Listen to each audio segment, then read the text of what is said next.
Hello, everyone. This is Karl Haas. There is something very special about the sound of bells. In our day of traffic noises and suburban living, the sound of bells gets lost, and we seem to miss the romance of their story. There is something highly individual about that sound, because each sound may have its own message at any given time, a message of sorrow, or joy, or of confidence, or of awe. Let me invite you to listen to some famous bells of the world and to explore their story.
You are listening to the bells of the venerable Emperor Cathedral of the city of Speyer on the Rhine in southwest Germany. It's a mighty sound, a sound which dominates the lovely countryside, and it emanates from a great and impressive edifice, centuries old and laden with history and its fortunes and its vicissitudes. It's fascinating to hear each bell enter on its own and adding its own distinctive voice to the already existing sound. There is a personality to each of them, just as every violin has its own musical speech and timbre, because after all, bells are musical instruments. They're carefully designed, they're proportioned and treated. From Speyer, we travel a small distance to the northwest and to the ancient city of Trier, T-R-I-E-R, on the Mosel River. This is one of the world's finest wine regions as well. Well, Trier, too, has an old cathedral. I'd like you to listen to how different the sound of its bells are. And incidentally, right afterwards, we hear a special composition performed inside the church, as we will in some of the ensuing examples as well. The composition in question here is a Bach organ prelude entitled Christ is Risen. But first, the bells of the Cathedral of Trier.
Consider the history of the bells.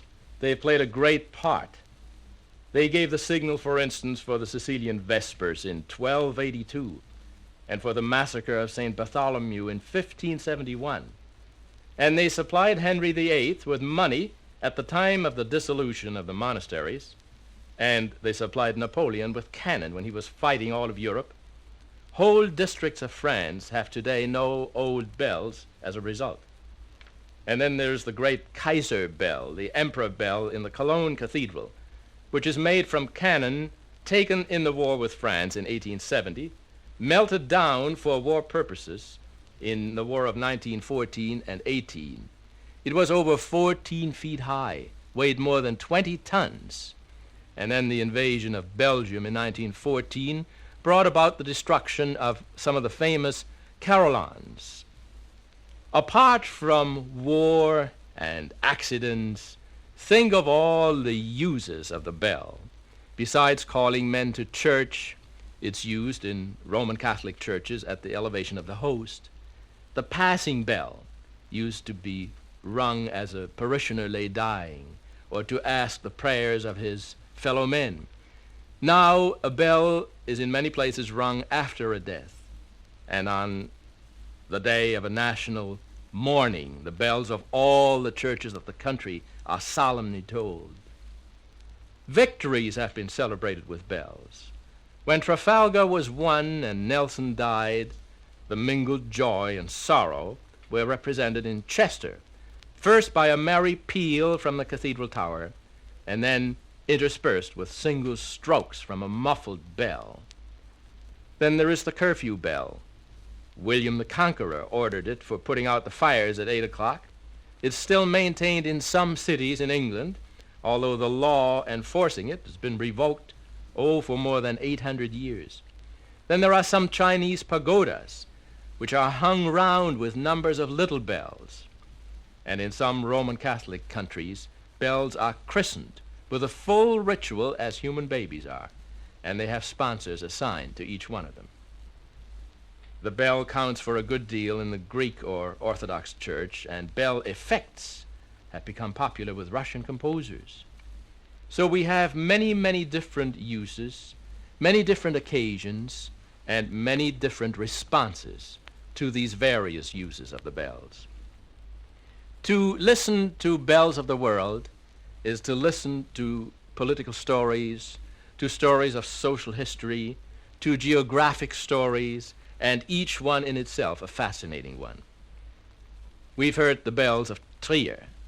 Let's move up to the coast of the North Sea and to the port city of Hamburg. There stands an ancient church there known as St. Michael's Church. We hear the bells of that church, and then once again we go inside to listen to the choir intone one of the anthems so well known, "Wait, My Soul."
From Hamburg, we move to the south, to Italy and to Rome. Anyone who's ever been at the Vatican will surely recall the sound of those bells, and there's a very special quality to them. It's not easy to record these bells. I have had personal experiences in just that way, what with traffic noises and last-minute tribulations. But sometimes I think taking all of this in, letting you listen to all of that, brings it that much closer. After all, these are not flawless recordings made in recording studios or in concert halls, but we bring the bells right within the scope of daily living by letting you hear all the extraneous noises as well. St. Peter, the most majestic church of Christendom. It's neither a cathedral nor is it the mother church of the Catholic faith, as you well know. It's a masterpiece of the Italian Renaissance and the composite work of some of the greatest artists of the 16th century. It's oriented toward the west, approached through the monumental piazza, and the church has its fitting culmination in the dome of Michelangelo. As far as the bells are concerned, you can see them from the outside under the left-hand clock. 6 bells of the Basilica. Today, they are electrically operated. The oldest bell dates from 1288, and the largest, dating from the 18th century, is 24.5 feet round, weighs 9 3/4 tons. I'd like to have you listen to the sound of the bells of St. Peter's, and then we move together inside the Basilica.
the sound of the choir and that of the organ inside St. Peter's Basilica.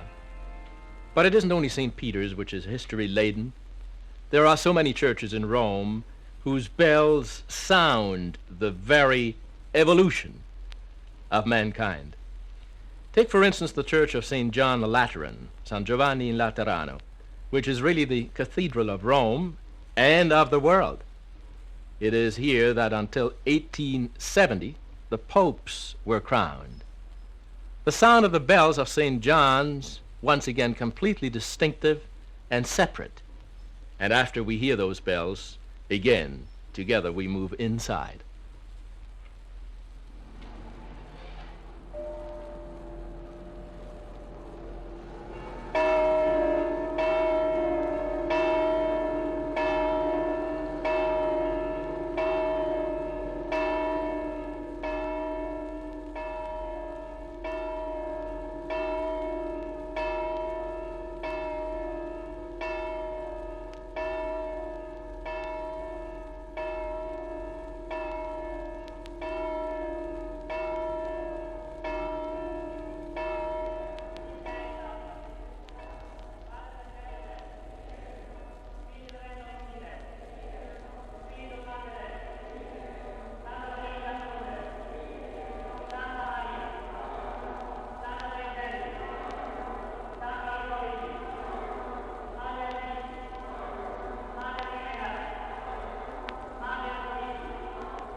And perhaps one more example of the bells of Rome, this time one of the largest churches, in fact the largest church after St. Peter's, San Paolo fuori le mura, St. Paul's outside the wall, literally.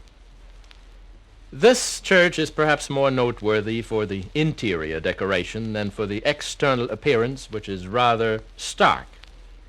It's one of 4 great patriarchal basilicas, and it commemorates the martyrdom of St. Paul. It's believed to contain the Apostles' tomb, and the present building is the 3rd on the site. It's a 19th century construction, which replaced the ancient basilica virtually destroyed by fire in 1823. Remember what I said about extraneous noises, traffic noises? You'll be aware of them as you listen to the bells of San Paolo fuori le mura.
As you may have guessed, the sound of the bells is in direct proportion to the size, also to the materials used.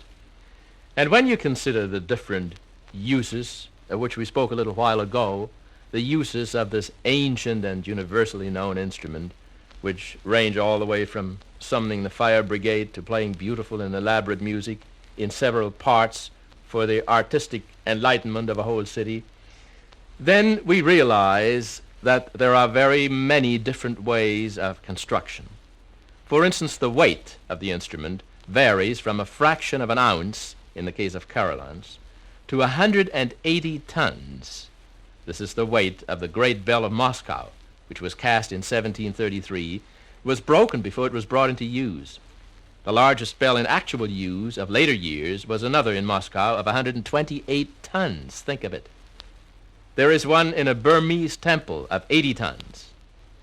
The largest in England is the great one in St. Paul's Cathedral, which weighs nearly 17 tons. The best and most usual metal used for bells is a bronze of 13 parts of copper to 4 parts of tin, and the shape and the proportions are the result of very careful calculations, and they're based upon result of very intricate experiences and discussions. There are some factors to be considered, namely tone and tuning. Tuning involves subtle management on account of the several notes which any vibrating body produces simultaneously. Let me take you from Italy this time to the Holy Land. I have here the sound of bells of the Lutheran Church of the Redeemer in the old city of Jerusalem. This is the church which is close to the Holy Sepulchre.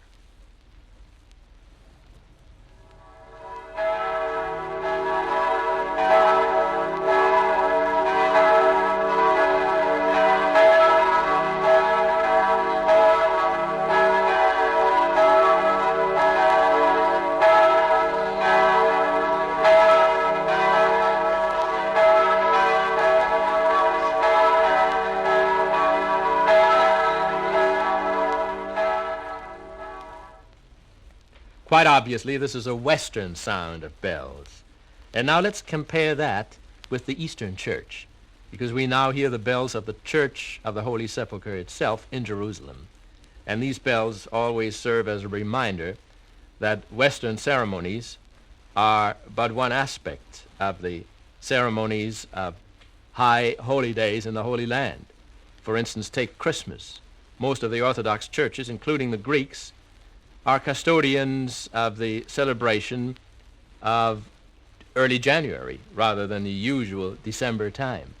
All of this brought to mind as we listen to the Eastern sound of bells.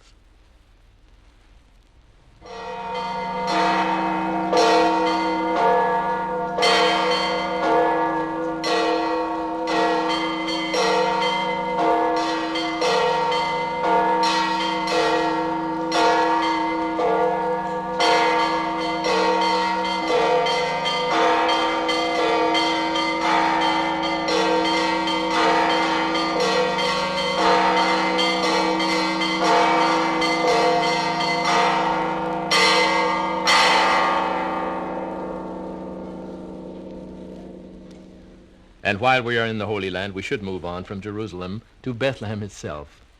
Here are the bells of the Church of the Nativity in Bethlehem. And once again, you have here an opportunity to compare sound even among Eastern churches.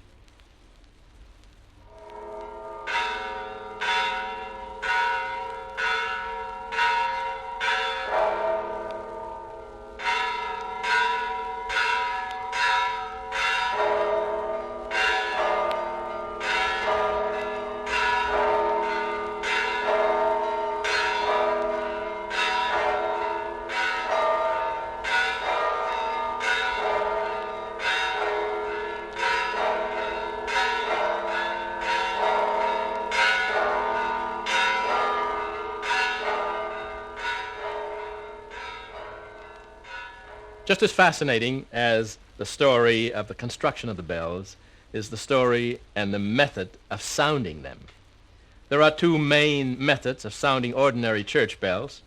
First, there is the rather gentle method of chiming.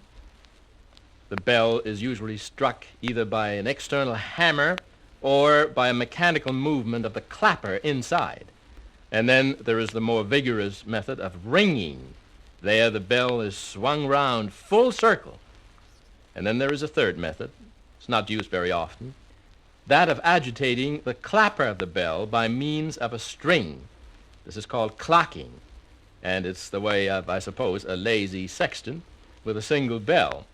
But there's a danger of cracking it that way. Then there is the romance and also the science of change ringing. A ring of church bells can consist of anything from 5 to 12 or more, depending, obviously, upon which you start with. With 5 bells, you can have 120 changes of variations. Then with 12, the number of changes amounts to the astonishing figure of nearly 480 millions. And it's computed that to ring all the possible changes on the 12-bell ring of a great cathedral, it would occupy 30 years of untiring ringing. So you have an idea what ringing is all about. I've always been impressed by listening to church bells enter one upon another and completing a great symphony of bell sound. This is exactly what we hear now as we listen to some of the bells of various churches of the city of Zurich in Switzerland.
Not just one church, but various churches, and you hear the bells all assembled together in the city of Zurich. Very often you can hear church bells far across the countryside, far away from the place from which they emanate. This is, for instance, true of the famous Stephansdom, the Stephen's Cathedral in Vienna. It's a very high building with a high, majestic tower, and you can be miles away and hear these bells, as we hear them now close, and this time also followed once again by the choir intoning a very beautiful song inside the cathedral.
And now for a historical sound.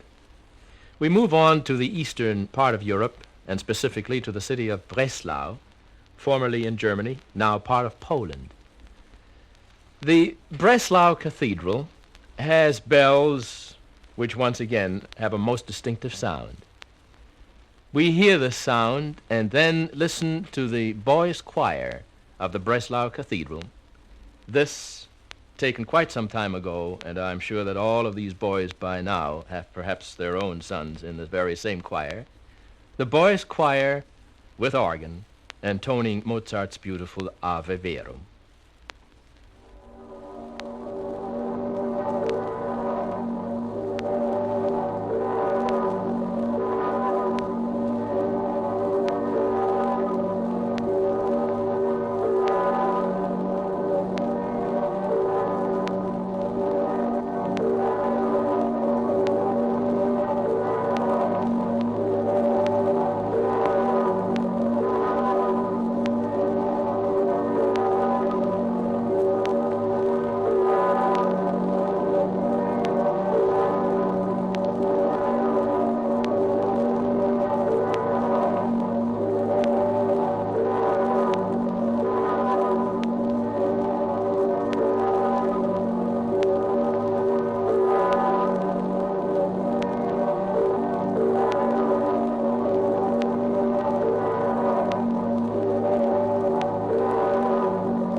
Since time immemorial, the sound of pealing bells has summoned man to pause from the routine of his labors, to cause him to reflect. I hope that bringing you the sound of so many different bells and their story has given you just that moment of reflection. It isn't a very common thing in our time to listen to church bells for any length of time. But perhaps by pausing to do just that, we gain an idea of their grandeur and of their constant source of inspiration.